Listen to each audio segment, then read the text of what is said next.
50 के पूरे प्रश्न करके आना है, पूरी ओमार सीट के गोले भर के आने हैं आपको। तो नेगेटिव मार्किंग का जो कॉन्सेप्ट है वो कहीं नहीं है रिट में, वो तभी होगा जब आप प्रश्न खाली छोड़ के आ जाएंगे, ना तो आप अनुत्तरित जो आपका आपने कोई भी ऑप्शन नहीं भरा, पांचवा विकल्प भी नहीं भरा, तब जाके आपके अंक कटेंगे। बाकी कहीं भी आपको नेगेटिव मार्किंग के नाम से डरने की आवश्यकता नहीं है।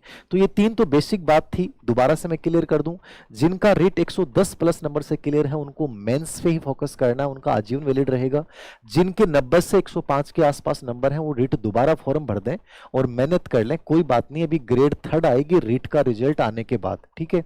तो आपको बहुत टाइम मिलेगा और रेट की प्रिपरेशन करने का मतलब है आपका 70% सिलेबस वैसे भी 3rd ग्रेड का तैयार हो रहा है।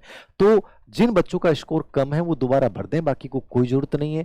जो पहली बार रेट दे रहे हैं उनको अपने अस्तित्व का सवाल मानकर इस रेट को बड़ी गंभीरता के साथ लेना है। आप इसको आसानी रूप में मत लेना, क्योंकि रेट का पेपर अच्छा आता है, स्पेशली साइकोलॉजी बहुत अच्छी आती है, टीचिंग मेथड के प्रश्न अच्छे आते हैं। तो हल्के में लेने का मतलब ये है कि यदि कहीं नंबर कम बन गए तो आत्मविश्वास गिर जाएगा। सबसे बड़ी बात है 60% नंबर या 50-55% नंबर लाना कोई बड़ी बात नहीं है, लेकिन स्कोर कार्ड का कमजोर होना एक प्रकार से आपके आत्मविश्वास को कमजोर करता है। तो मेरे अकॉर्डिंग आपको बहुत अच्छा स्कोर लाने का प्रयास करना चाहिए। अब बात करता हूं मैं थोड़ा सा स्ट्रेटेजी के ऊपर कि सर कैसे और क्या पढ़ें। देखो रीट का जो एग्जाम है एक प्रकार से, ये वापस ग्रीन वाला कैसे आएगा,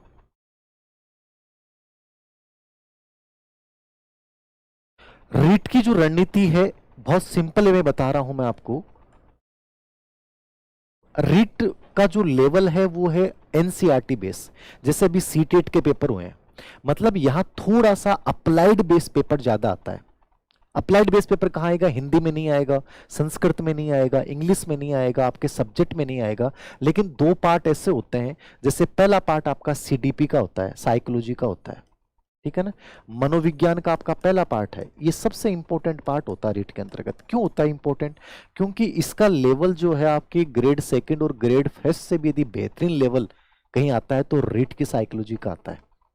मैं आज भी क्लास में बच्चों को बोल रहा था कि इतने सूक्ष्म प्रश्न पूछ लिए जाते हैं कि प्रारूप उपागम किस विशेषता पे बल देता है, छोटी छोटी विशेषताओं पे, ठीक है ना, मतलब जिन्स के ऊपर भी अंदर की जो एलिल जिन्स है वो क्या है, मतलब एकदम माइनर प्रश्न पूछता है रीट में साइकोलॉजी में, ऊपर वाले प्रश्न नहीं पूछता है, जो आरपीसी का पैटर्न होता है वो नहीं होता है। तो यहां साइकोलॉजी का बहुत बड़ा रोल है। ये मेरा विषय इसलिए मैं नहीं कह रहा, ये ईमानदारी से आपको याद रखना है कि इसको बहुत अच्छे से पढ़ के जाना है।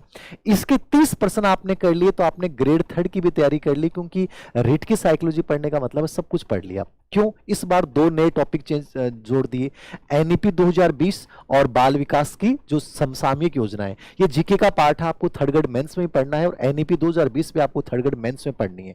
अब जो बाकी सिलेबस था वो सेम है, तो साइकोलॉजी के लिए स्पेशली आप क्या करें, बाल विकास को बहुत अच्छे से पढ़ें, ठीक है। अब बाल विकास के लिए मैं अलग से एक वीडियो बनाऊंगा, बहुत शॉर्ट एंड स्वीट। बाल विकास में भी जैसे क्या इंपॉर्टेंट है, जीन पियाजे इंपॉर्टेंट है, वाइगोत्स्की बहुत इंपॉर्टेंट है, विकास सिद्धांत बहुत इंपॉर्टेंट है, कोलब्रे का सिद्धांत बहुत इंपॉर्टेंट है, गामक विकास बहुत इंपॉर्टेंट है रेट के हिसाब से। तो जो चीजें इंपॉर्टेंट है उनको मैं अलग से डिफाइन करूंगा, आपको अलग से साइकोलॉजी पे अलग से एक वीडियो बनाऊंगा। बट यहां मैं इंपॉर्टेंट बात कर रहा हूं, बहुबुद्धि का सिद्धांत बुद्धि के अंतर्गत इंपॉर्टेंट है, मोटिवेशन में मोटिवेशन के प्रकार और मोटिवेशन की प्रक्रिया इंपॉर्टेंट है, व्यक्तित्व में प्रेक्षेपी विधियां इंपॉर्टेंट है, और प्रारूप उपागम इंपॉर्टेंट है। तो समझ रहे हैं ना मेरी बात। अधिगम के अंतर्गत आपको स्पेशली वाइगोत्स्की, जेरोम ब्रूनर है, स्किनर है, पावलोव है, पूर्ण बल अनुसूची है, इनको बहुत शानदार तरीके से पढ़ना है। आरटी 2009 इंपॉर्टेंट है जो आपको रिट में पढ़ना है, एनसीएफ 2005, ये जो पेडागोजी वाले टॉपिक हैं इन पे स्पेशली आपको फोकस करना है, और रिट के जो बेसिक कॉन्सेप्ट्स हैं वो आपको समझ में आना चाहिए। अब यहां आप सीडीपी में, साइकोलॉजी में आपने मूल्यांकन टॉपिक ढंग से पढ़ लो, मैं पढ़ाऊंगा मूल्यांकन टॉपिक, मूल्यांकन को ढंग से पढ़ लो, आपके टीचिंग मेथड का बहुत सारा कंटेंट तैयार हो जाएगा। समझ रहे हैं आप, आरटी 2009 को पढ़ लो, बहुत सारी चीजें आपके रिलेवेंट तैयार हो जाएंगी। इसी में उपलब्धि परीक्षण आएगा, साइकोलॉजी में उपलब्धि परीक्षण ढंग से पढ़ लो, आपका सीडीपी, आपका टीचिंग मेथड का एक बहुत अच्छा टॉपिक तैयार हो गया। तो इस पे सबसे अधिक फोकस करना चाहिए मेरे अकॉर्डिंग नए अभ्यर्थियों को, जिनके लिए, और स्पेशली इसका जो लास्ट यूनिट है, 5वीं यूनिट है, वो स्पेशली ढंग से देखना, क्योंकि ये सबसे स्कोरिंग यूनिट होती है, इसमें फैक्चुअल प्रश्न आते हैं। बस आपको ये समझ में आना चाहिए कि क्या चीज पढ़नी है और क्या चीज छोड़नी है।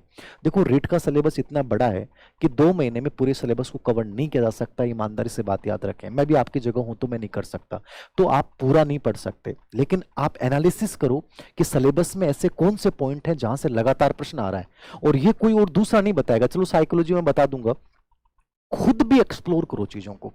भरोसे मत बैठो कि मैं इस कोचिंग में कर रहा हूं, कोचिंग वाला टीचर बता देगा। अधिकतर तो कोचिंग वाले टीचर्स की खुद की रीड क्लियर नहीं होती है, आप ये समझो, बहुत सारे ऐसे पढ़ा रहे हैं। तो आप किसी पे भरोसा मत कीजिए, अपने अलावा किसी पे भरोसा मत कीजिए। सिंपल